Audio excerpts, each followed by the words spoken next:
tanto os principais sacerdotes como os escribas, e o conduziram ao sinédrio, onde lhe disseram: se tu és o Cristo, dize-nos. Então Jesus lhes respondeu: se vô-lo disser, não o acreditareis. Também, se vos perguntar, de nenhum modo me respondereis. Desde agora está sentado o Filho do Homem, à direita do Todo-Poderoso Deus. Então disseram todos: logo, tu és o Filho de Deus? E ele lhes respondeu: vós dizeis que eu sou. Clamaram, pois: que necessidade mais temos de testemunho, porque nós mesmos o ouvimos da sua própria boca. Amém. Vamos mais uma vez à presença de Deus em oração. Senhor Deus, a tua palavra foi lida e será proclamada aos teus filhos. Como teu servo, o presbítero Vicente, clamou a ti, Senhor, em instantes atrás, também suplicamos mais uma vez a ti, que o teu Santo Espírito fale aos nossos corações e que a tua palavra, Senhor, nos transforme para o louvor da tua glória. Amém e amém. Meus irmãos, o texto que nós acabamos de ler não é um texto novo. O sermão que pregarei nessa manhã certamente também não é um novo sermão. Porém, é necessário que se faça ouvi-lo mais uma vez. É necessário que se faça ouvi-lo para que seja inculcado em nossas mentes a razão dos sofrimentos de Cristo e o que ela tem ou traz de implicação nas nossas ações. E por que isso? Porque nestes últimos dias, muitos de nós têm vivido como se tal sofrimento não significasse absolutamente nada. Pois como cantou Raul Seixas, tem muitos dentre nós procurando viver como cowboys fora da lei. E é por isso que eu pergunto a você nessa manhã: quando foi a última vez que você atentou para os sofrimentos de Cristo e as implicações disso na sua vida? Quantas vezes em um mês você para meditar nisso? Será que pelo menos no momento em que sentamos à mesa do Senhor, isso passa pela sua cabeça? A humilhação, as dores, a perseguição, a morte. Será que isso pesa na sua consciência? Quando nós estamos aqui reunidos para adorar a Deus, mas você prefere ficar em casa assistindo televisão? Será que isso passa na sua mente? Será que quando você pensa nisso, você acha que Cristo morreu para que você ficasse no conforto da sua casa, no dia que Ele separou para que você o adorasse, só relaxando, porque você já trabalha demais 6 dias? É isso que passa pela sua cabeça? Ou será que você não pensa nos sofrimentos de Cristo? Você só pensa na glória. Ou talvez não pense em nada, você só pensa em você mesmo, não é mesmo?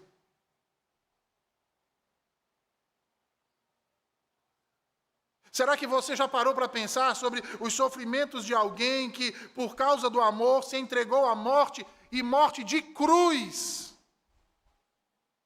para dar a vida por você, pecador indigno? Quantas vezes isso passa na sua cabeça em um ano?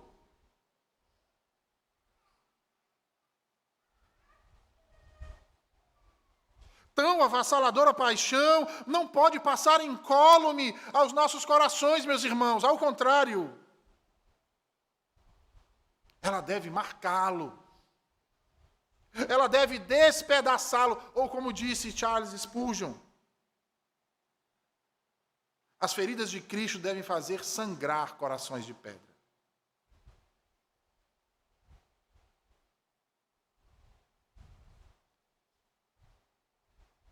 E a nossa afronta envergonha a própria obstinação. coração mais obstinado, irmãos, não é capaz de resistir frente ao grandioso arco de Deus, quando suas flechas são encharcadas no sangue de Cristo. Porque os dardos dessas flechas são forjados e embebidos nas agonias do Filho. E ao serem lançados, eles não são lançados no vazio. Todos eles chegam ao alvo pretendido do Senhor, causando feridas. Feridas que médico algum pode curar. Feridas que pomada nenhuma faz cicatrizar. Feridas cujo afago de mão nenhuma pode trazer alívio. Porque essas feridas só têm um jeito de serem saradas. E é pelas próprias mãos traspassadas do Salvador. Que as aflições de Cristo e seu sangue derramado possam nessa manhã, meus irmãos, quebrantar nossos corações. Despedaçar o coração dos orgulhosos, esfacelar as mentes dos incrédulos que hoje aqui se fazem presentes. E é por isso então que eu convido a ir ao texto, onde faremos a leitura novamente do versículo 66, que diz: Logo que amanheceu, reuniu-se a assembleia dos anciãos do povo, tanto os principais sacerdotes como os escribas, e o conduziram ao sinédrio, onde lhe disseram. Veja, para entendermos estes versículos, nós precisamos voltar um pouco àquilo que é dito antes, aquilo que é realizado antes. Se você voltar aí para o versículo 14, nesse mesmo capítulo 22, você vai ver que Lucas vai narrar que Jesus estava reunido com os seus discípulos, os 12, no cenáculo. E ele vai dizer ainda que, ao assentar-se à mesa com eles, Jesus então lhes fala acerca do quanto ele desejou estar com eles naquele momento, o quanto ansiou por aquela ocasião, comer aquela Páscoa junto com os seus discípulos. Mas enquanto Jesus diz isso a eles, Lucas nos diz que o Senhor também relata a eles que aquela reunião, aquele ajuntamento, daquela forma, seria a última antes do seu sofrimento. E seus discípulos perceberam isso. Através do seu semblante, eles perceberam que havia algo diferente. E que as palavras do Mestre, naquele momento, antecediam algo muito grave. Porque era nítido que algo estava para acontecer e era algo que dizia respeito à pessoa do bom Salvador. Jesus estava incomodado. Jesus estava tenso. E em meio a toda aquela tensão e incômodo, Jesus continua a falar a eles e diz que, dentre eles, naquela mesma noite, o trairia. E quando Jesus diz isso, irmãos, veja, todo o momento de atenção que os 12 estavam dedicando para o ouvi-lo, gerou uma grande discussão entre eles. Primeiro, acerca de quem seria o traidor. Jesus então revela quem era o traidor. Depois eles passam a discutir, veja, acerca de quem seria o maior entre eles. E ao ouvir isso, Jesus então os admoesta. Jesus então ceia com eles, ele parte o pão, ele toma o cálice. E depois de haver ceado, eles cantam um hino, um salmo. E Lucas escreve que, depois de ter feito isso, eles se retiram do cenáculo e vão lá para o Monte das Oliveiras. Nessa caminhada até lá, Jesus parece muito estranho. A cada passo que Jesus dá, o seu semblante vai ficando cada vez mais triste. Jesus está aflito. Ao adentrar no jardim, ele pede então aos discípulos que ficaram com ele, os 11, pede para que permaneçam ali e vigiem. E dali então ele se retira para orar, levando apenas 3 dos 11 que o acompanharam: Pedro, Tiago e João. Jesus chega para os 3 e conta como ele está se sentindo. Ele diz a esses 3 discípulos que a sua alma está sofrendo com dores de morte. Ele então pede que os 3 permaneçam ali, se afasta um pouco mais deles, mas pede para que permaneçam ali vigilantes, em oração juntamente com ele. E ao se afastar dos 3, Jesus se prostra sobre seu rosto em terra, como registrou Mateus e Marcos. E enquanto o Senhor ora, a sua aflição é tamanha, irmãos, que seus poros se dilatam e ele transpira sangue. Você sabe o que é isso? Você sabe o que é isso, irmão? Quando em sua pior agonia, quando em sua pior aflição, pense aí no momento de maior agonia que você já viveu na sua vida. Pense a maior tribulação que você tem suportado. As noites de sono tiradas, os lençóis banhados de lágrimas. Pense na sua aflição e compare a aflição que Cristo teve naquela noite. Foi igual, irmãos? Foi no mesmo nível?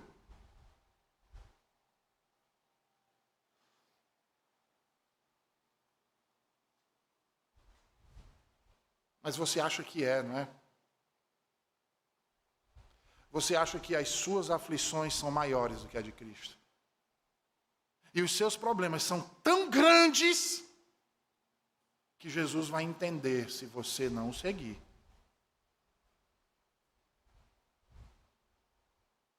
Quando foi que, por amor a alguém indigno,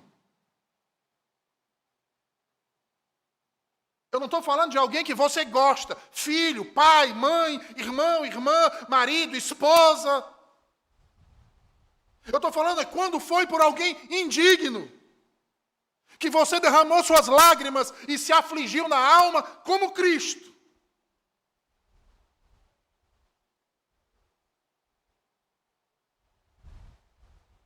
Mas a sua causa é mais justa do que todos os outros, não é verdade? Ninguém tem problema maior do que o seu, não é assim?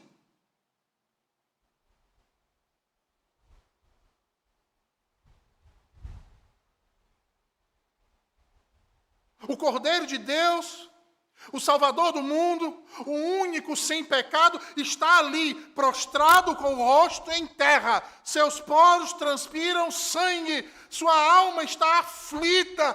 Dói, irmãos, dói. Ao ponto que ele clama então ao Pai que, se possível, lhe poupasse daquele momento, daquele cálice, daquela hora. Mas ao passo em que ele pede por isso, ele também diz que não seja realizada a vontade dele, mas que seja feita toda a vontade do Pai e de sua justiça. E eu acredito, irmãos, que é exatamente assim que você, quando está aflito, age, né?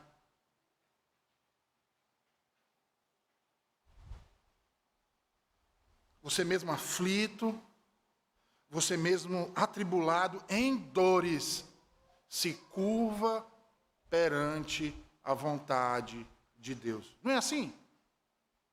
Porque você lembra dos sofrimentos do seu Salvador.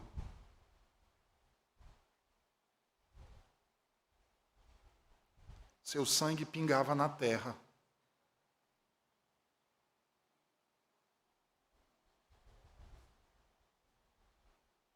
Saiba que, por pior que seja a sua dor, por pior que seja o seu sofrimento, por mais pungente que seja a sua agonia, nada nesse mundo nunca vai se comparar à dor que ele teve que suportar. Sabe por quê?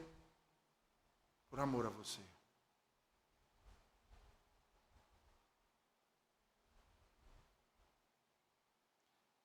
E é isso que me leva a perguntar a você nessa manhã.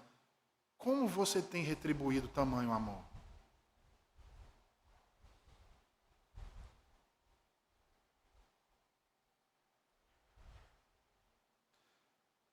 Volte para o texto. A Bíblia diz que Jesus se levanta e sabe o que é que ele percebe, irmãos?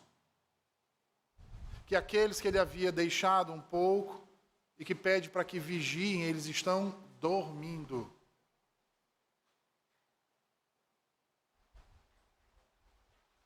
Jesus, ao ver aquilo, ele chama a atenção deles.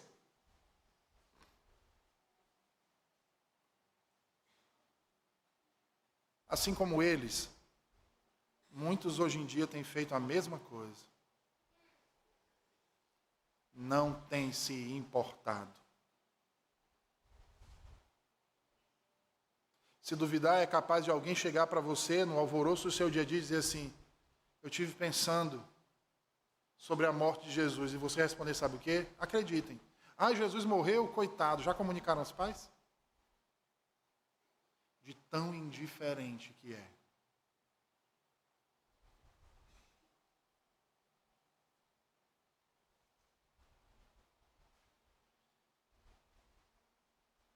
Você tem sido um deles?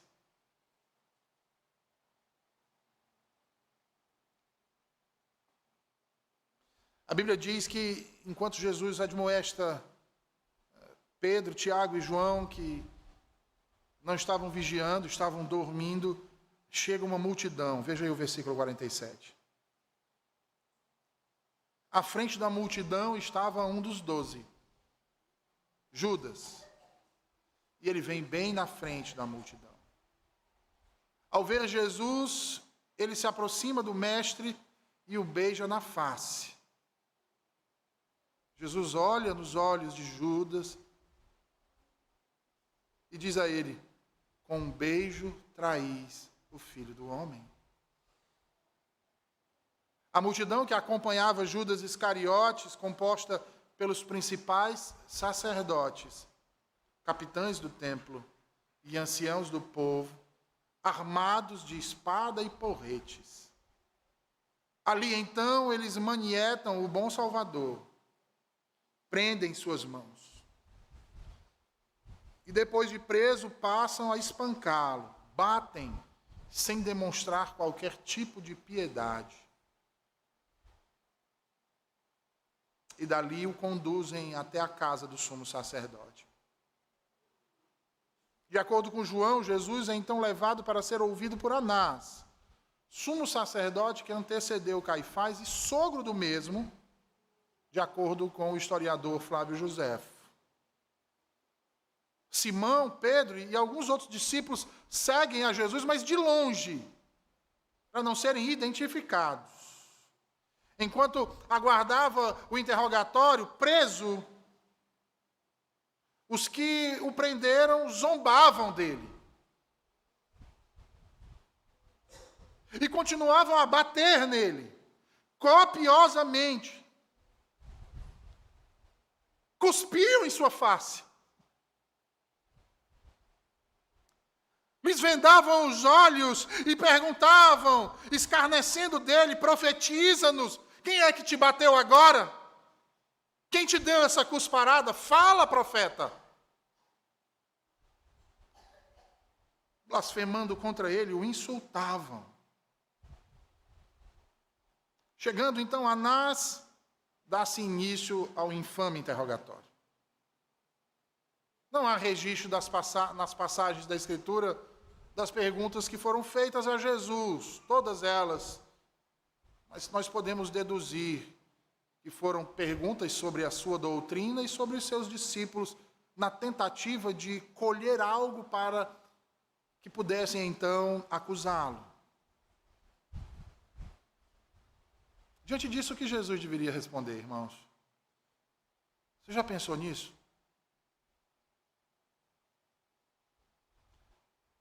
Um interrogatório com perguntas capciosas. O que você responderia numa situação dessa? De acordo com a Escritura, Jesus respondeu dizendo: olha, eu tenho falado abertamente ao mundo. Eu tenho ensinado continuamente, tanto nas sinagogas como no templo, onde todos os judeus se reúnem. Eu não falei nada em oculto. Não sou um conspirador. Por que me interrogam acerca disso? Acaso não falei eu nos campos, nas montanhas, no templo? Perguntem então aos que ouviram o que lhes falei. Observai os sinais. Enquanto Jesus respondia isso, um dos guardas que ali estavam bate em sua boca.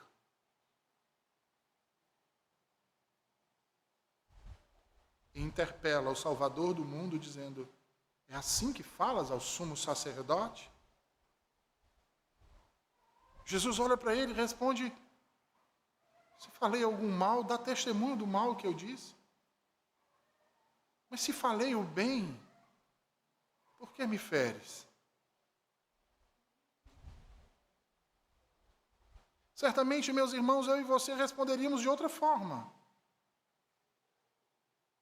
Certamente eu e você, numa situação como aquela, a maioria de nós agiria de uma maneira completamente a maneira como o Salvador reagiu. Tomados pela decepção, pelo abandono, pelo medo, diríamos: você está me perguntando acerca de que discípulos? Do que me traiu? Que me entregou à morte? Ou daquele que está lá fora me negando 3 vezes? Ou seria daquele outro que proferiu palavras de maldição? Você está chamando de meus discípulos todos aqueles que, ao verem vocês chegando no jardim, correram e se esconderam, me deixando só? É desses que você está se referindo?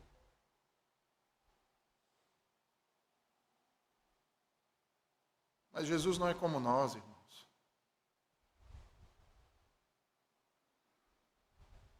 Jesus não é parcial como nós.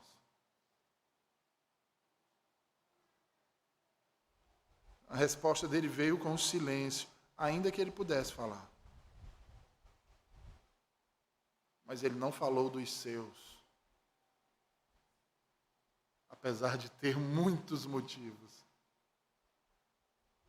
Não citou o nome de nenhum deles.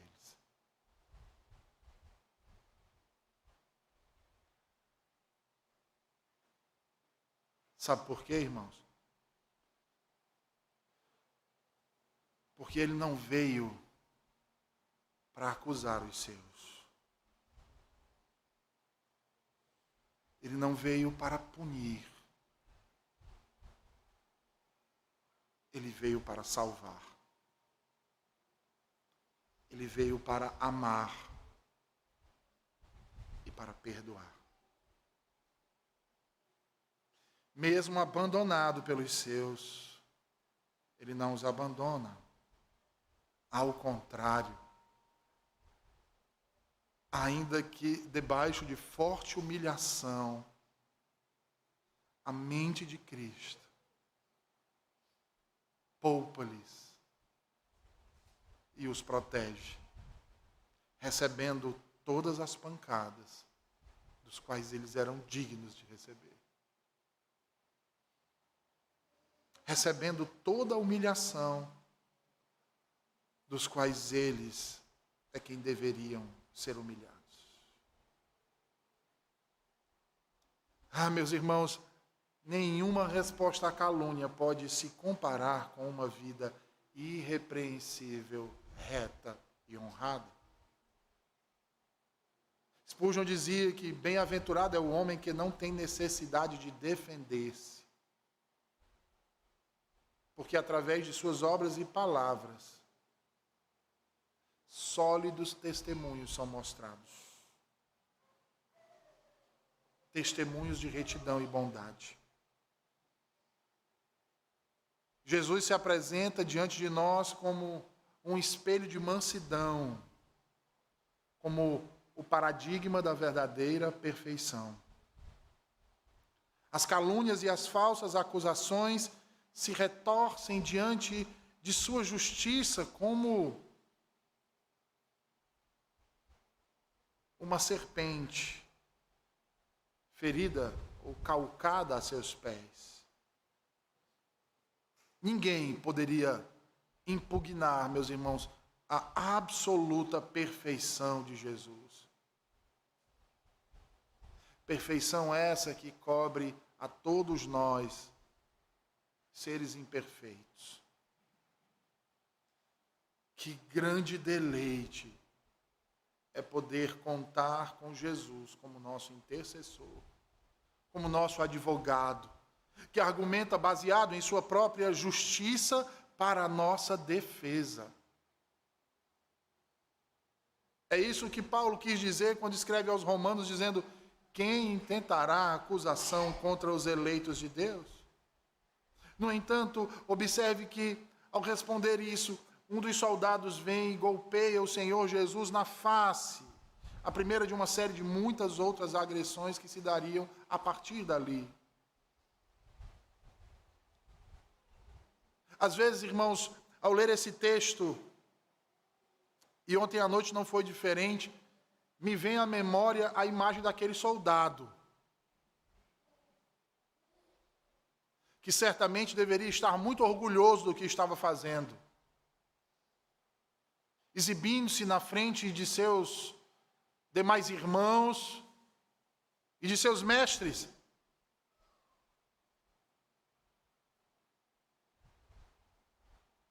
Eu fico imaginando como aquele soldado ficou quando viu aquele a quem esbofeteou pregado naquele madeiro. Como ele não se vangloriou.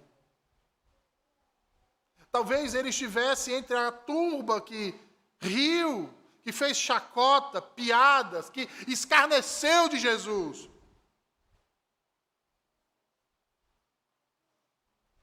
Como será que ele ficou depois de saber que o Salvador desceu daquela cruz e que a morte não pôde contê-lo?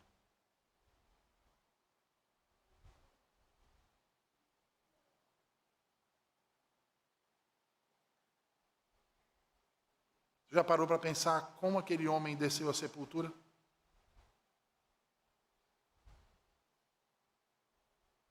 Como ele passou o restante de sua vida pensando no que fez e naquilo que aconteceu?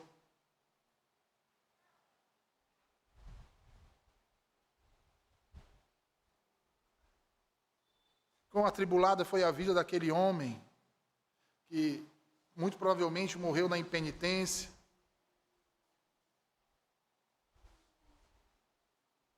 A culpa, como um verme no seu cérebro, tirando a sua paz dia e noite, sem cessar, por todos os demais anos de sua vida e por toda a eternidade. Você tem noção disso? como aquele homem deve estar hoje. Fui eu quem o golpeei, fui eu que com minhas mãos esmurrei a sua face, fui eu que com minha boca zombei, cuspi, humilhei.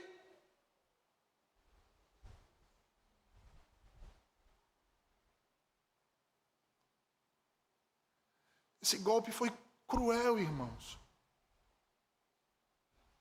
Causou muita dor em Jesus. Mas o Senhor não perdeu a sua compostura, nem mostrou ressentimento. Sua resposta foi tudo o que deveria ser. Nada em demasia. Ele não olhou para ele, para aqueles soldados, para os sacerdotes ali, e não disse para eles: Deus golpeará de volta a tua face, sepulcro caiado. Ó vós, pecadores que estáis perdidos, irão para o inferno pelos que estão fazendo comigo. Não, ele não disse isso. A resposta dele foi: se falei mal, dá testemunho do mal. E se bem, por que me feres? Ah, meus irmãos, como o Senhor tem a nos ensinar. Porque no pior momento de aflição da sua vida, Ele age com humildade e mansidão de coração, preservando a sua força, a sua dignidade. É difícil, não é, ser manso quando alguém é acusado indignamente. Quando alguém é duramente interrogado por um adversário astuto, ávido por nos destruir. É difícil manter a compostura quando somos esbofeteados e humilhados sem culpa alguma. A gente utiliza um palavreado popular e fala de fulano é paciente, com a paciência de Jó, não é assim? Mas maior paciência que a de Jó foi a do Salvador. Continue mirando o exemplo de Jó, mas lembrem-se que há um exemplo muito maior do que Jó. Jesus Cristo. Retornemos então ao versículo 66, irmãos. Agora, diante do sumo sacerdote Caifás, como descrito no verso inicial, e este, demasiadamente indignado para ficar sentado, se põe de pé, se inclina sobre Jesus, aprisionado, como uma espécie de fera selvagem, rugindo sobre a sua presa, dando início a um novo interrogatório, já que o primeiro havia sido um fracasso total. No entanto, quando nós pensamos acerca da atitude de Caifás aqui, nós somos levados ao seguinte questionamento: desde quando um juiz labuta em demonstrar a culpabilidade do réu? Ou desde quando um juiz age como promotor, tentando extrair do réu uma confissão para usá-la em seu julgamento? Parece que a nossa Suprema Corte teve de quem buscar influência. Eles não se dizem cristãos? Pronto. Foi no julgamento de Caifás que eles foram buscar sabedoria. O fato é que o julgamento foi um completo fracasso até esse ponto. E Jesus bem o sabia, irmãos. E a mansidão de Jesus estava os deixando louco. Por isso eles tentam intimidar o Senhor. tentando arrancar alguma declaração, para que as testemunhas ali presentes pudessem então garantir a liquidação do assunto. Por isso aí, nos versículos 67 e 69, vejam o que ele diz: se tu és o Cristo, dize-nos. Nós não temos do que te acusar, então se acuse a si mesmo. Fale perante todos aqui, tu és o Cristo, fala. E Jesus sabiamente responde: se eu vos disser, vocês não vão acreditar. Também se eu vos perguntar, vocês não vão me responder. Jesus então diz: desde agora está sentado o Filho do Homem à direita do Todo-Poderoso Deus. Veja, a pergunta foi formulada como uma intimação. E ela alcança o seu propósito. Jesus, de fato, fala. Ainda que em suas palavras, aludidas, tanto do texto de Daniel, quanto do Salmo 110,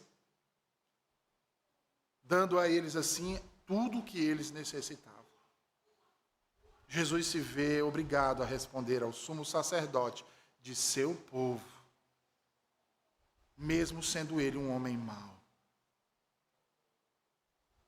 Além do que, ele não podia escapar de uma acusação tão solene, para que não parecesse que, por seu silêncio, estivesse negando a verdade por medo de que era a salvação do mundo. Assim, quando o sumo sacerdote lhe pergunta: és tu o Cristo, o Filho do Deus bendito? Quão claro e quão certas são as suas palavras. Ainda que ele soubesse que isso acarretaria na sua morte, ele não titubeou, irmãos. Ele diz de forma sonora: eu o sou. E logo acrescenta: e vereis o Filho do Homem. Expõe aqui a sua humanidade, assentado à direita do poder de Deus, vindo sobre as nuvens do céu, reafirma a sua deidade.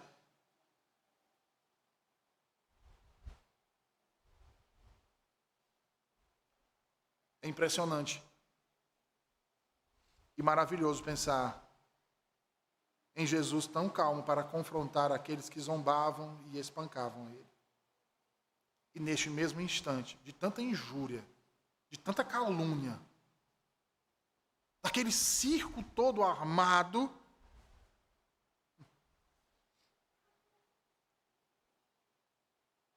ele é glorioso entre eles. Reivindica sua glória quando se encontrava sumido nas profundezas da aflição. Foi como se ele dissesse: vós me julgais hoje, mas logo serei eu quem os julgarei. Pareço a vocês um insignificante. O que vocês não enxergaram é que eu sou o bendito Filho de Deus. Vocês pensam que vão me esmagar, mas nunca o farão, porque em breve me assentarei à destra do Pai. E virei, retornarei pelas nuvens do céu. Jesus fala com audácia agora, como era apropriado. É admirável a mansidão que podia estar calada, a mansidão de falar suavemente, mas maior ainda é a mansidão que falou com ousadia,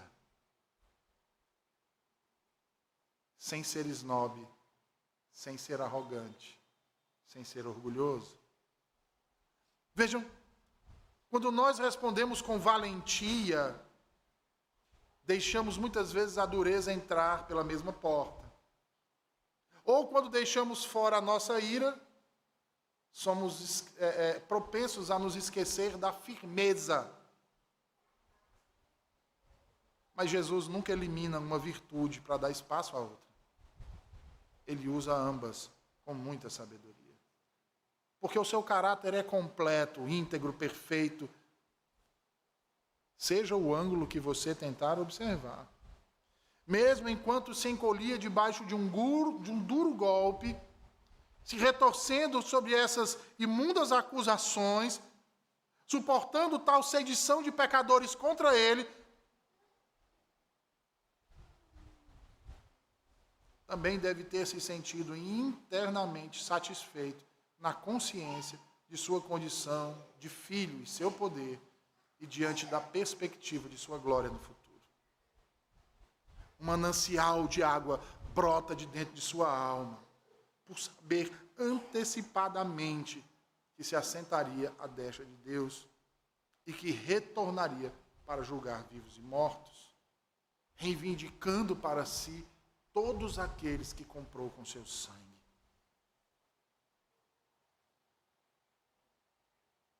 Portanto, irmãos, é sábio ter esse consolo em mãos, porque os inimigos de Deus não conseguiram enxergar isso, mas o próprio Deus abriu os nossos olhos para que o víssemos. Para nós, de debaixo do altar, procede um rio cujo suave fluir provê uma tranquila alegria a nosso espírito. Alegria que águas terrenas nenhuma podem competir. Ainda agora, ainda podemos ouvir o Pai dizer: eu sou o teu escudo, eu sou o teu galardão.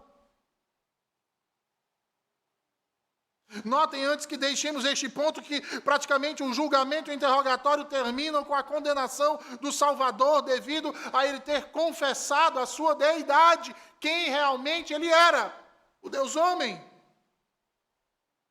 Veja aí os versículos 70 e 71, eles dizem: logo tu és o Filho de Deus.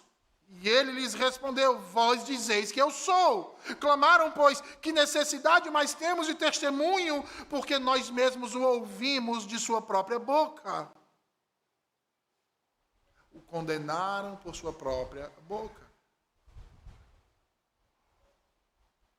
E ainda que isso tivesse a aparência de justiça, meus irmãos, era realmente algo muito injusto. Diante do tribunal, o prisioneiro afirmou que ele é o Filho de Deus. Ele falou a verdade. Por que estava sendo condenado? Ele não era para ser condenado, ele era para ser adorado.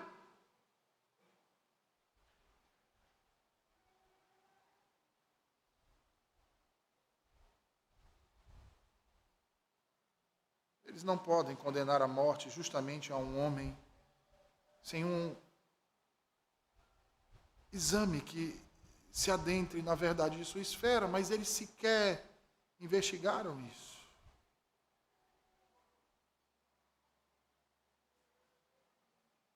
Ele afirma ser o Filho de Deus. Vamos, convoquem testemunhas para a defesa.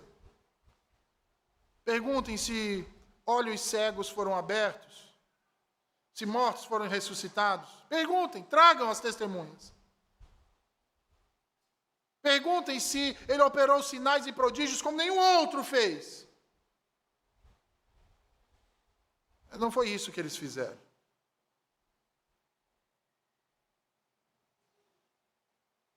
Quanto mais curto o interrogatório, mais fácil seria de condená-lo. E assim o julgam como digno de morte.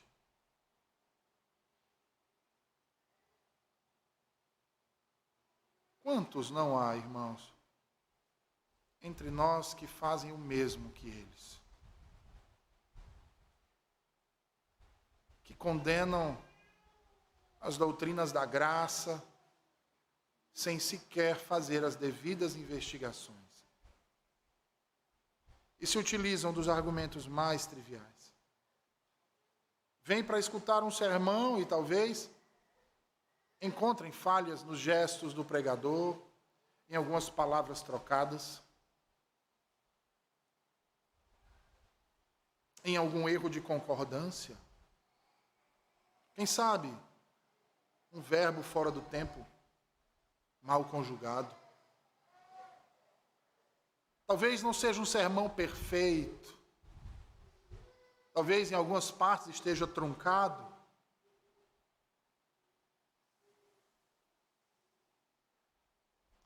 Mas desde quando tais coisas podem negar a verdade que está sendo dita? Ou diminuí-la? Ou negligenciá-la? Por acaso as coisas estranhas não são verdadeiras algumas vezes? E não são verdades demasiadas estranhas até nos familiarizarmos com ela?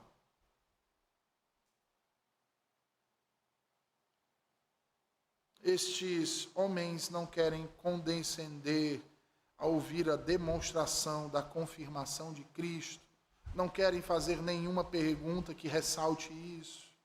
E assim como os sacerdotes judeus praticamente gritam: morre Jesus, morre você e a sua doutrina, morra você e o seu dia santo, morra você e os seus mandamentos.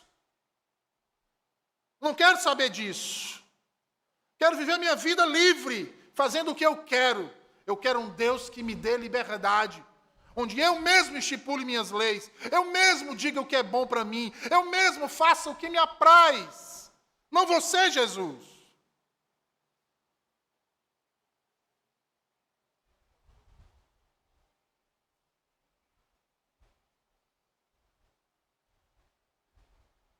Ele ali é condenado à morte, o sumo sacerdote rasga suas vestes.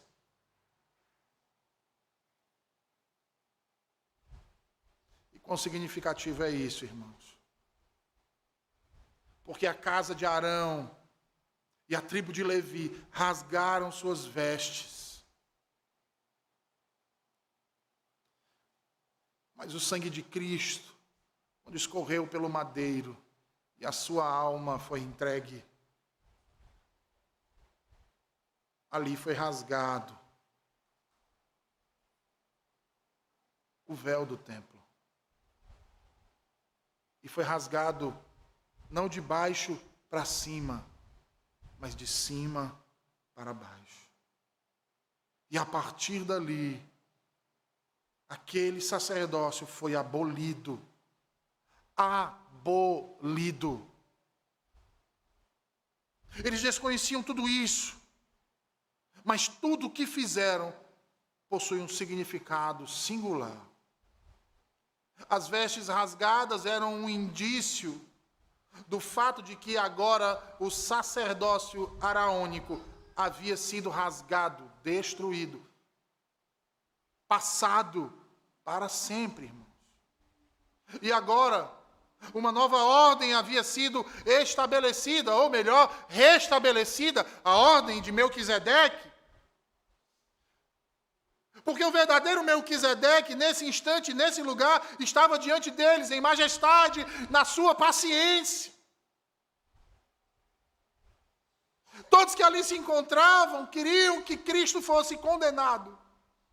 Almejavam a condenação de Jesus. Não havia dissidentes.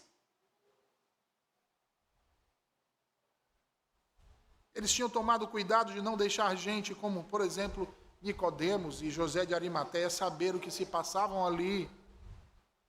Convocaram a audiência durante a noite e somente a ensaiaram muito cedo pela manhã, com o objetivo de guardar sua antiga lei rabínica que estabelecia que deveriam julgar prisioneiros quando houvesse a luz do dia. Formalidade pela formalidade. Apressaram o seu julgamento. E qualquer que pudesse falar contra a sentença sedenta de sangue foi mantido fora do caminho, e a assembleia foi unânime. Eu digo a você nessa manhã, ai da unanimidade dos corações ímpios contra Cristo. Ai de você que tem feito do seu coração uma peça de concreto dura as verdades do Evangelho.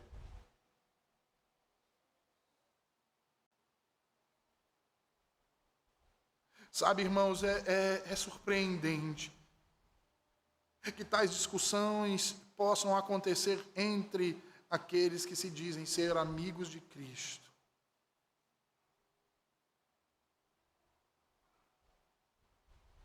e tal unidade entre seus inimigos, quando o ponto é sentenciá-lo à morte.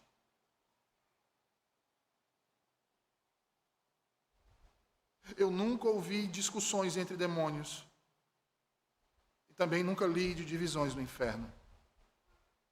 Todos eles estão unidos em seu ódio contra Cristo e o Pai. Mas nós preferimos nos dividir em seções, em partidos. Preferimos ser desobedientes, teimosos, inconsequentes. Preferimos nutrir uma guerra pessoal uns contra os outros, fazendo nós as dissensões e acusando o outro de ser dissensão. E dizemos amar o mesmo Deus. Que Deus você tem amado?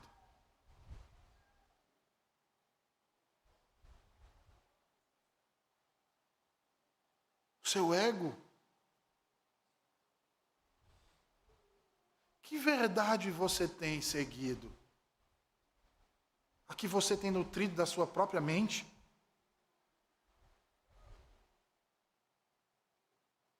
A que você, através do seu autodidatismo, tem enxergado nas Escrituras? Quem te fez mestre? Quem te ungiu? Quem te colocou como superior aos demais?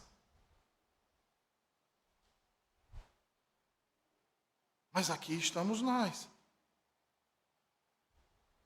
dizendo adorar o Rei da harmonia, o Rei da paz, e dizendo: Maranata, vem, Senhor Jesus. Orando ao Senhor e dizendo, peticionando ao Senhor: venha o teu reino sobre nós. Nos conduz à perfeita unidade. Mas depois do amém fazemos o contrário.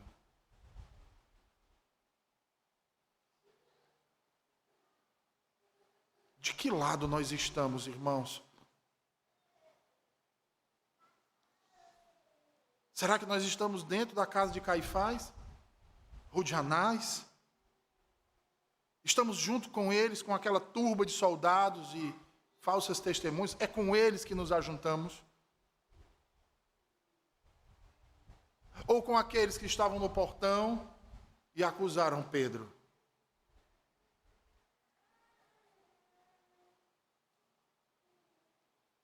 Ou será que estamos como aqueles que no Pentecostes estavam todos unidos? Porque testemunharam a realidade da ressurreição e foram revelados quem verdadeiramente era aquele Jesus de Nazaré que andavam com ele, que receberam a fé e foram selados por seu Espírito, e que, ainda que perseguidos até a morte, não mais se separaram, antes tomaram as diferenças, colocando em seu devido lugar a insignificância, para manterem-se unidos por aquilo que verdadeiramente significa. Eles o julgaram indignamente, e você? Eles o sentenciaram injustamente, e você? Eles o sentenciaram com a morte, quando tal morte cabia a mim e a vocês. Era essa a sentença que nós merecíamos. Mas ela foi imposta sobre os lombos do Salvador. Digno de morte, disseram. Todas as mãos foram levantadas, todas as vozes disseram sim e sim ao veredito. Contudo, não havia delito nele.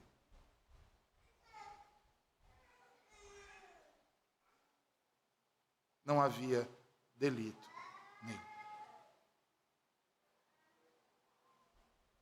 Portanto, meus irmãos, nos lembremos do que nosso Salvador teve que suportar